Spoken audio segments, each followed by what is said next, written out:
Hey, it's Coach Jim here. You know that famous quote by Theodore Roosevelt that says, "Comparison is the thief of joy"? Isn't it so true?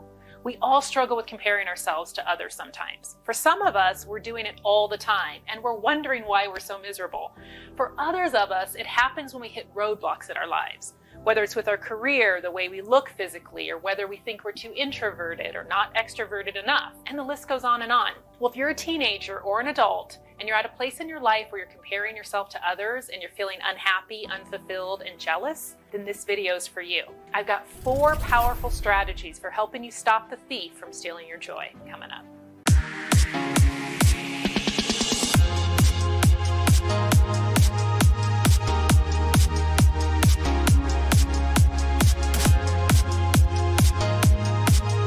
If you could do me a huge favor and hit that subscribe button for me, that would be fantastic. My goal is to get these powerful tools and strategies on this channel into as many people's hands as possible. Thank you. Okay, so today we're talking about the dreadful comparison game. We all have done it. We've compared ourselves to the person who had the perfect skin, or the perfect body, or the person doing extremely well in their business, or the person who's super extroverted and fun to be around all the time.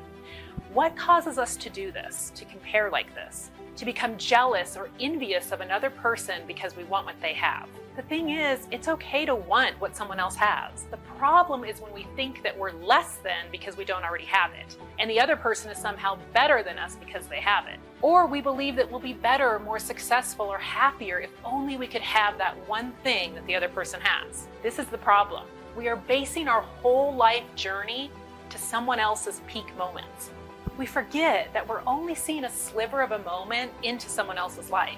We have to remember that just because someone looks amazing, has a lot of money, or seems so happy and fun all the time, we don't know everything that they've experienced, their hardships, their pain, their struggles that they've gone through, or that they still could be going through. So the first strategy is actually a game that I play with myself when I start comparing myself to others. The moment I start feeling envious or bad about myself in some way, I play the game called I Wonder. This is how it works. If I see someone who is making millions in their business and I start to feel envious, I ask myself the question, I wonder what their struggle is.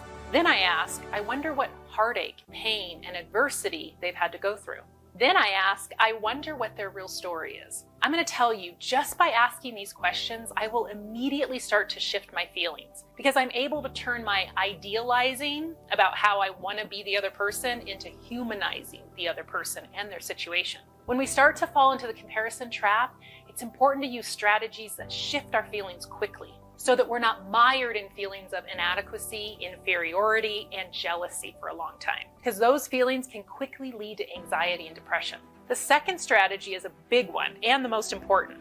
Fall in love with yourself and your life. The more focused that you can be at discovering your gifts, honing your strengths, and serving others, the less you will compare yourself to others. To be honest, you just won't have time or space to play the comparison game.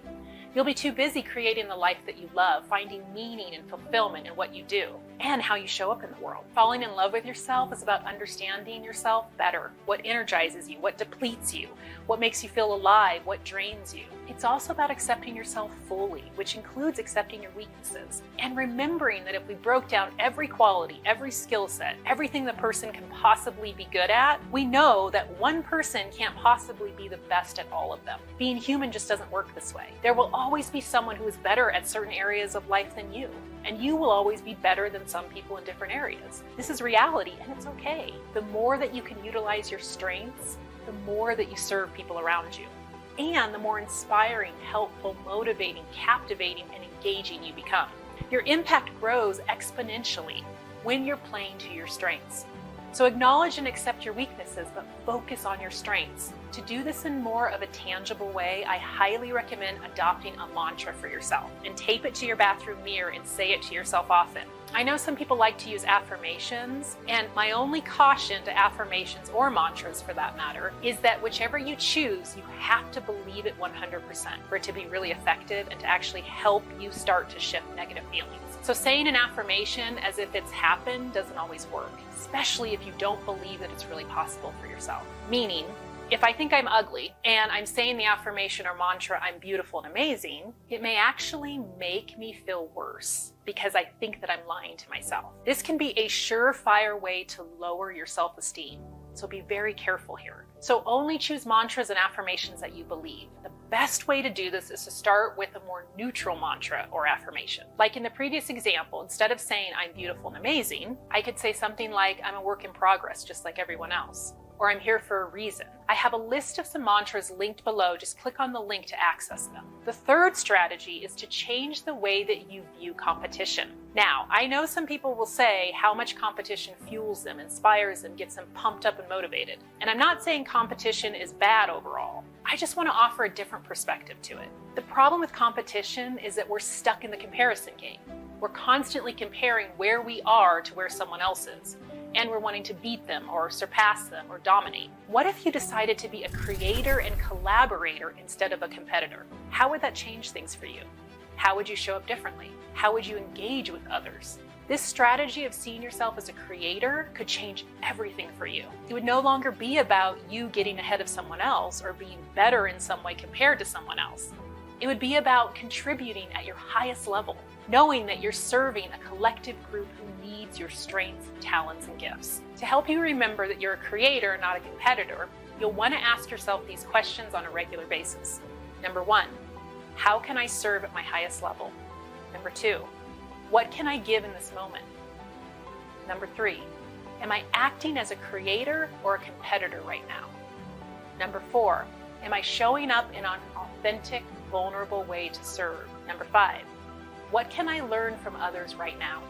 The fourth strategy is to shift your thoughts to abundance, not scarcity. When we're in the trenches of the comparison game, we're operating from a scarcity mindset. This type of thinking makes us feel horrible. We begin thinking there's only a finite amount of everything, that only a few people can be wealthy or physically fit or have beautiful hair and perfect skin. We believe that if someone has the things that we want, then we need to get them because there isn't enough for everyone. Just saying this out loud sounds absolutely ridiculous, doesn't it? But these are our brain's thoughts playing in the background when we get caught up in the comparison trap. So how do we change those thoughts? Use the abundance acronym to recenter your thoughts. A, acknowledge.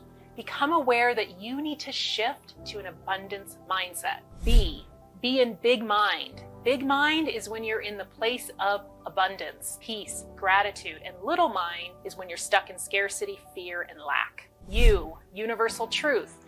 Remember, there are infinite possibilities for everything. N, notice it. Take a moment to notice the rich variety in nature, in people, and everything around you. D, deepen your awareness. Take time on a regular basis to choose to see abundance in everything. A, align yourself with it.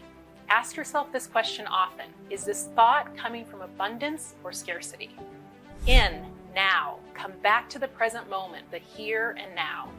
C, choose. Make the choice to choose abundance thinking instead of scarcity thinking. E, express it. Give from a place of abundance as much as you can. When you express abundance, you feel more of it.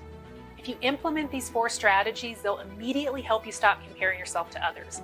I use these strategies along with a few other ones every day, and it's made a huge difference in my life. If you'd like more tools and strategies to help you stop comparing yourself to others, just click on the link below and I'll send you some great ones that really helped me. If you enjoyed this video, please give it a thumbs up. And if you want to see more videos like it, be sure to hit that subscribe button down below and click on the bell icon to get notified when I upload a new video. And I upload videos weekly. Wishing you an amazing day, and I'll see you in the next video.